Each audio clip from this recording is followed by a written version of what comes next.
इंसान को अपने लाइफ टाइम में एक घर बनाने का सपना होता है, जो सच करने के लिए वह बहुत कोशिश करते रहता है। लेकिन इस दुनिया में ऐसे कई मिलियनेयर्स हैं जिन्होंने बंगलौस, लैंड्स ही नहीं, आइलैंड्स तक परचेज किए हैं। ऐसे में एक है बिल गेट्स।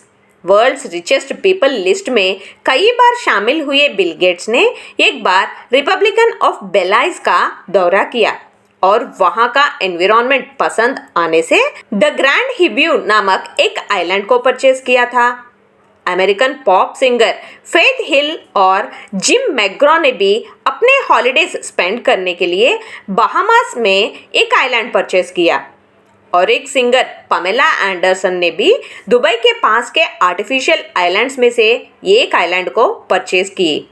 और एक अमेरिकन डायरेक्टर और प्रोड्यूसर टाइलर पेर्री ने भी अपने 40th बर्थडे पर बहामास में व्हाइट बे के आइलैंड को परचेज कर अपनी बाकी जिंदगी वहां बिताने के लिए बंगलोस भी बनाए।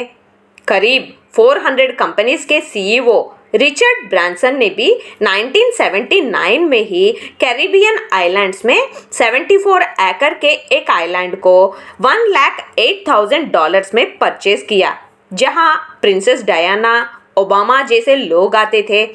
टाइटैनिक मूवी हीरो लियोनार्डो ने भी 2005 में बेलाइज में एक आइलैंड को $175 मिलियन में परचेज कर एक इको फ्रेंडली रिसोर्ट शुरू किया।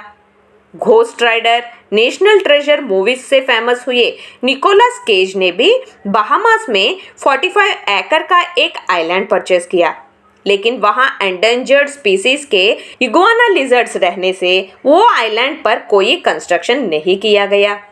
पायरेट्स ऑफ द कैरिबियन से फेमस हुए जॉनी डेप ने भी बहामास में 2004 में 45 एकड़ के आइलैंड को $3.6 मिलियन में परचेज किया। American top pop singer Ricky Martin ने ब्राजील में $8 मिलियन में एक आइलैंड परचेज किया, लेकिन वो कहाँ है कोई नहीं जानते। लुई बैकन ने भी न्यूयॉर्क के पास के 445 एकड़ के रॉबिन्स आइलैंड को $11 मिलियन में परचेज किया। हॉलीवुड एक्टर और डायरेक्टर मेल गिब्सन ने भी 2006 में फिजी आइलैंड्स में 4,600 एकड़ के मैगो आइलैंड को $6 मिलियन में परचेज किया। बेली डांस से फेमस हुए कोलंबिया के शकीरा ने रॉजर वाटर्स से मिलकर बहामास में 700 एकड़ का बेरी आइलैंड $16 मिलियन में परचेज किया और वहां गोल्फ कोर्स, बोटिक्स, लग्जरी होटल्स का कंस्ट्रक्शन किया। एंजेलिना जोली ने भी अपने एक्स हस्बैंड ब्रैड पिट के 50th बर्थडे पर न्यूयॉर्क के पास का पेट्रिया आइलैंड $20 मिलियन में परचेज किया। फॉर्मूला 1 रेसर खिताब जीतने वाले मिखाइल शूमाकर के रेसिंग स्टाइल से फिदा हुए दुबई प्रिंस शेख मोहम्मद बिन रशीद ने दुबई के आर्टिफिशियल आइलैंड्स में $7 मिलियन के एक आइलैंड को गिफ्ट किया। फेमस म्यूजिशियन डेविड कॉपरफील्ड ने भी बहामास के मुशक्के नामक 700 एकड़ के 4 आइलैंड्स परचेज किए। एंटरटेनमेंट वर्ल्ड में स्टार्स की करोड़ों में फैन फॉलोइंग है। ये स्टार्स अपने फिल्म्स के साथ साथ अपने फैशन स्टेटमेंट और एक्टिविटी से लोगों के मन पर गहरी छाप छोड़ते नजर आते हैं। वही जिस ब्रांड से इन फेमस स्टार्स का चेहरा जुड़ जाता है, उसकी मार्केट वैल्यू और ज़्यादा बढ़ जाती है। जहां आज फैशन से लेकर कपड़े और फेयरनेस क्रीम के ब्रांड के साथ फिल्म स्टार्स जुड़े हुए हैं।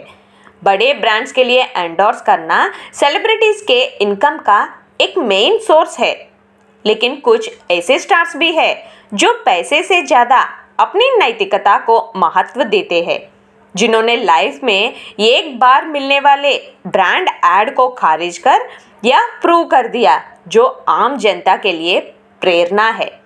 ऐसे में पहली है south Indian actress Sai Pallavi. उन्होंने 2 करोड़ के ब्रांड सौदे को ठुकरा दिया, क्योंकि वह मानती है कि उन्हें करोड़ों लोग फॉलो करते हैं। ऐसे में उन्हें किसी भी ऐसी चीज़ का ऐड नहीं करना चाहिए जिससे लोगों को नुकसान पहुंचे। इस सेंचुरी के सुपरस्टार अमिताभ बच्चन ने भी कोल्ड ड्रिंक एड्स करना बंद कर दिया। क्योंकि एक बार उनका एक स्कूल गर्ल से मिलना हुआ जिसने अमिताभ बच्चन से पूछा कि वह ऐसी चीज का प्रचार क्यों करते हैं जिसको उनके टीचर ने पॉइजन कहा था। अमिताभ बच्चन सोच में पड़ गए और उन्होंने अन्य को स्टार्स से भी अनुरोध किया कि वे कोई भी ब्रांड का सपोर्ट करने से पहले उन्हें अच्छी तरह से समझ ले। बॉलीवुड रॉक स्टार रणबीर कपूर ने भी एक फेयरनेस ब्रांड के साथ काम करने से ये कहते हुए इनकार किया कि इस तरह की चीज़ें कलर डिस्क्रिमिनेशन को बढ़ावा देती है। इंडस्ट्री की पंगा क्वीन कंगना रनौत ने भी रणबीर जैसे ही एक फेयरनेस क्रीम के ऑफर को रिजेक्ट किया जिससे उन्हें बड़ी रकम मिल सकती थी और यह भी कहा कि उन्हें ऐसा करने का कोई पछतावा नहीं है। See you again with a new topic in Global Encyclopedia. Till then, take care and have a nice day.